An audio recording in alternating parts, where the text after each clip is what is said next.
रवि की एक आदत थी, रवि को कोई फर्क नहीं पड़ता था। टैरिफ वॉर चल रहा है, रवि को कोई फर्क नहीं पड़ता है।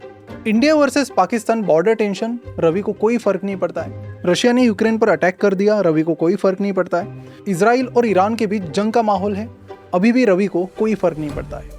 कभी फ्रेंड्स पूछते तो रवि तुरंत बता देता कि यार इन सब चीज़ों से मेरी लाइफ पर क्या फ़र्क पड़ने वाला है। लेकिन फिर एक दिन रवि पेट्रोल पंप गया, रेट देखा तो 122 रुपये पर लीटर। आंखों में हैरानी थी। पंप वाले ने कहा, सर ऑयल प्राइसेस ऊपर जा रहे हैं, इजराइल ईरान का चक्कर है। फिर एक वीकेंड रवि ने फ्लाइट टिकट्स चेक किए, Mumbai to Goa 13,000 rupees. Friend बोला जेट फ्यूल महंगा हो गया है, वॉर का इफेक्ट है। फिर रवि ने घर के रिनोवेशन का प्लान किया। एशियन पेंट्स का बिल देखा, 7,000 रुपये का पेंट अब 9,200 का हो गया।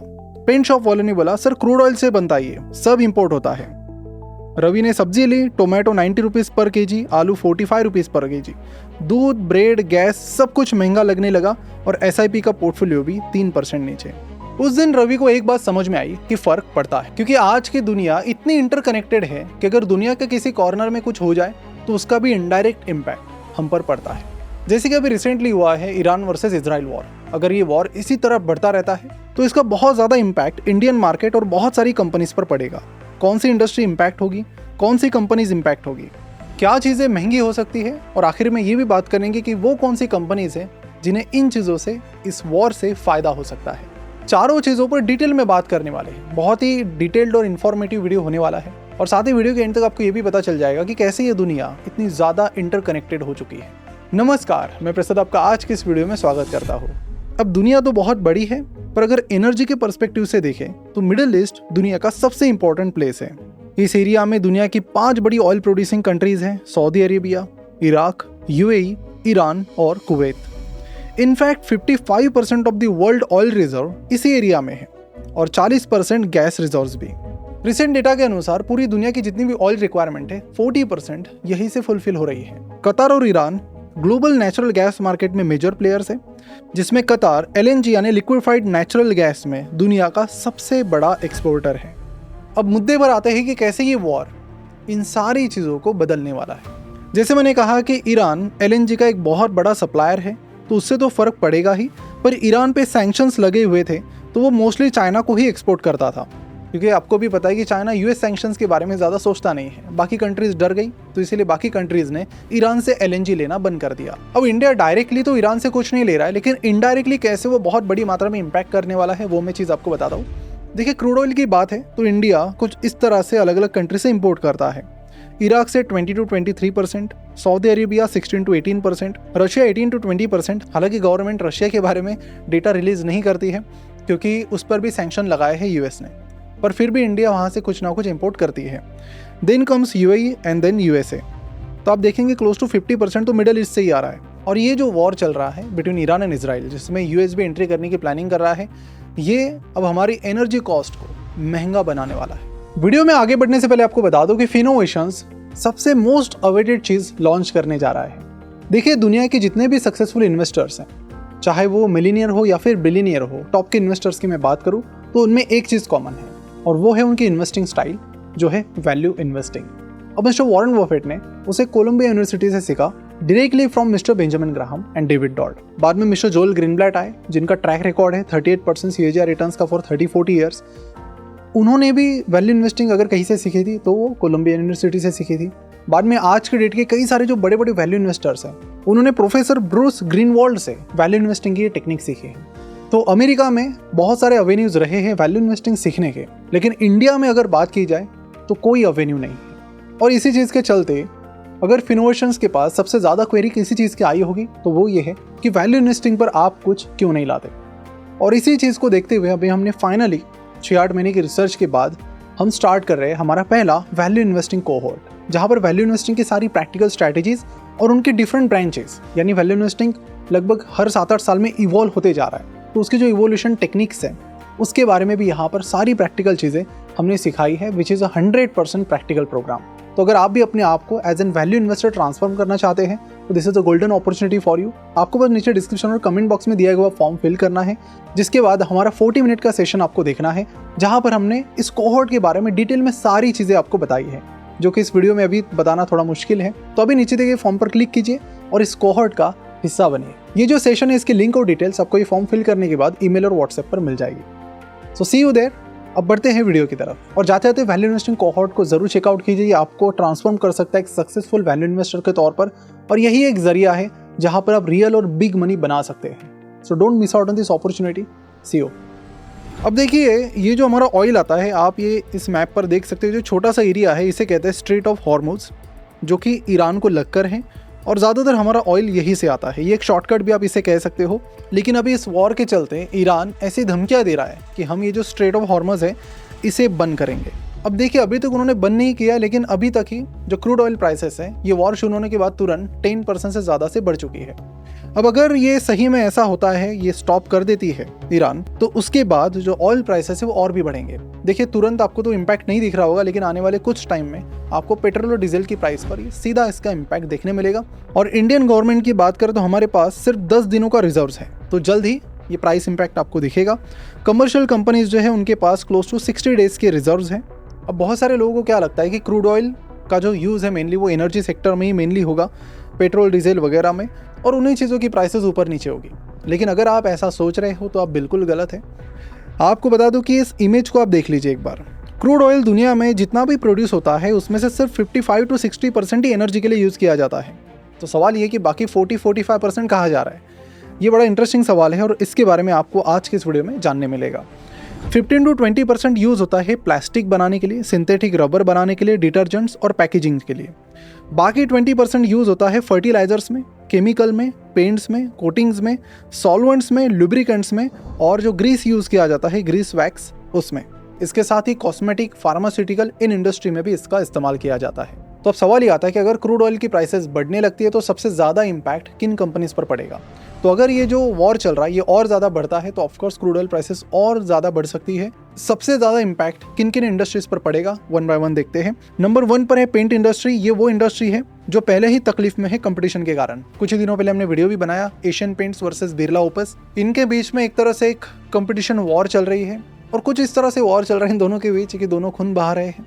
मतलब ऑफकोर्स बिरला ओपस तो अभी लॉस में ही है, लेकिन एशियन पेंट्स की भी मार्जिन खराब हो चुकी है। Stock is already down by 30 to 35%। अब पेंट्स की बात करें तो पेंट्स में क्रूड ऑयल बहुत एक इंपॉर्टेंट रॉ मटेरियल है। पेंट की जो 35 to 50% रॉ मटेरियल कॉस्ट है वो अकेले क्रूड ऑयल से आती है। आप समझ सकते हो कि कितना डायरेक्ट इम्पैक्ट क्रूड ऑयल का इस इंडस्ट्री पर पड़ेगा जो ऑलरेडी तकलीफ में है। क्रूड ऑयल प्राइसेस आप देख सकते हो $75 के पार चली गई है फ्रॉम $62 विद इन 1 मंथ, जो कि 21% की इंक्रीज है। और अगर आप थोड़ा इसको बारीकी से देखेंगे तो हर दिन 2-3% से ये बढ़ता ही जा रहा है। तो ऑफकोर्स इससे पेंट इंडस्ट्री की जो मार्जिन है, जैसे एशियन पेंट्स वगैरह, बिरला ओपस, इनकी मार्जिन और भी ज्यादा घट जाएगी। This can impact other industries as well. जैसे कि टायर बनाने वाली कंपनी है जो सिंथेटिक रबर का इस्तेमाल करती है, जिसमें MRF आता है, आपका C8 टायर्स आता है। और वहाँ पर भी हमने कुछ दिनों पहले, कुछ महीनों पहले वहाँ पर भी एक वीडियो बनाई थी। मतलब फार्मर्स प्रोटेस्ट कर रहे केरला वगैरह में, जिसका इम्पैक्ट अगेन उस पर पड़ रहा है। अब क्रूड ऑयल की प्राइसेस भी बढ़ेगी तो अगेन वहाँ पर भी एक इम्पैक्ट आपको देखने मिलेगा। तो इन कंपनीज में अगर आप इन्वेस्टेड है या फिर इन्वेस्ट करने की प्लानिंग कर रहे हैं तो अगले 2-3 क्वार्टर्स को या फिर अगले एटलीस्ट 1-2 क्वार्टर को आपको क्लोजली देखना बहुत जरूरी है, क्योंकि इम्पैक्ट तो पड़ने वाला है। फिर फर्टिलाइजर कंपनीज आएगी, केमिकल कंपनीज आएगी, कोटिंग्स आएगी, सॉल्वेंट्स आएगी।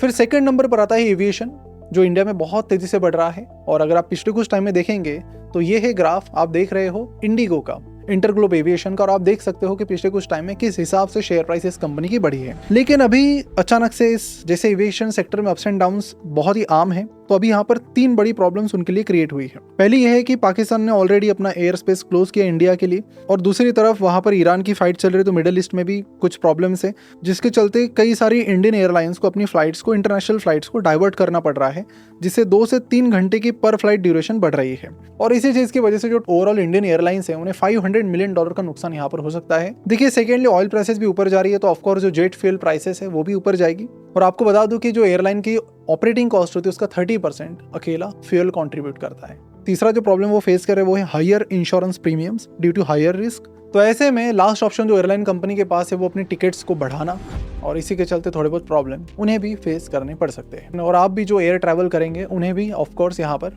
जो प्राइस हाइक है वो देखने मिलेगी जल्दी। तो 2 चीज़ें होगी, एक तो आपको जो फेयर प्राइसेस है वो बढ़ने वाली है, सेकंड चीज़ एयरलाइन कंपनी की जो मार्जिन है वो जल्दी हिट होने वाली है। अब ये तो इंडस्ट्री वाइज हो गया, अब कंपनी वाइज बात करते हैं। शुरुआत करते हैं सन फार्मा से। सन फार्मा एक इजरायली कंपनी को ओन करती है जिसका नाम है टैरो फार्मा। अब ये जो कंपनी इनकी हाइफा में है इजराइल की, जो कि एक बहुत बड़ा इंपोर्ट एक्सपोर्ट हब है, और वहीं से ये लोग मतलब टैरो फार्मा अपने जो भी फार्मास्यूटिकल प्रोडक्ट्स है वो यूएस और कनाडा को एक्सपोर्ट करती है। अब आपने देखा कि रिसेंटली ईरान इसी पर्टिकुलर पोर्ट पर टारगेट कर रहा है, तो उससे ऑफकोर्स टैरो फार्मा इम्पैक्ट हो सकती है और बाद में सन फार्मा भी। अब हैफा के पोर्ट की बात करें जिसको टारगेट कर रही ईरान, आपको पूछो कौन सी वो कंपनी जो इसे ऑपरेट कर रही है, तो वो एक इंडियन कंपनी है जिसका नाम है अदानी पोर्ट। तो इसी तरह के अटैक्स अगर जारी रहे हैफा पोर्ट पर, तो उसका अदानी ग्रुप पर भी इम्पैक्ट पड़ेगा, पर्टिकुलरली अदानी पोर्ट पर। तो अगर आप अगेन अदानी पोर्ट के शेयर होल्डर है या फिर इन्वेस्ट करने की प्लानिंग कर रहे हैं, तो इस चीज़ पर भी आप ध्यान रखिए। अदानी पोर्ट के जो शेयर प्राइस है ऑलरेडी एक हफ्ते में 5.5% से डाउन है, और इसी के चलते एक ऐसी सरकारी कंपनी भी है जो इस वॉर के चलते सफर कर रही है, और उसका नाम है new India assurance company limited. अब आप कहेंगे इस कंपनी का इस वॉर से क्या लेना देना, तो as per India's 1976 war risk scheme, only ये जो 4 सरकारी कंपनीज हैं उन्हें अलाउ किया गया है मरीन वॉर रिस्क को अंडरराइट करने के लिए, जिसमें 4 में से एक ही कंपनी मार्केट में लिस्टेड है, वो है new India assurance company limited. तो यहाँ पर अगर शिप्स और बाकी चीज़ों का, मरीन से रिलेटेड चीज़ों का नुकसान होता है तो इस कंपनी को क्लेम पे करने पड़ेंगे, जिससे कंपनी को नुकसान हो सकता है अगर ये वॉर और बढ़ती है तो। अब ये तो बात हो कि उन इंडस्ट्री के किन को नुकसान होने वाला है, किन कंपनीज को नुकसान होने वाला है। अब बात करते हैं ऐसी कंपनीज की जिन्हें इस वॉर से फ़ायदा मिल रहा है, और इसमें सबसे पहली कंपनी है शिपिंग कॉर्पोरेशन ऑफ इंडिया, जो कि पिछले 5 दिनों में लगभग 6% से बढ़ी है।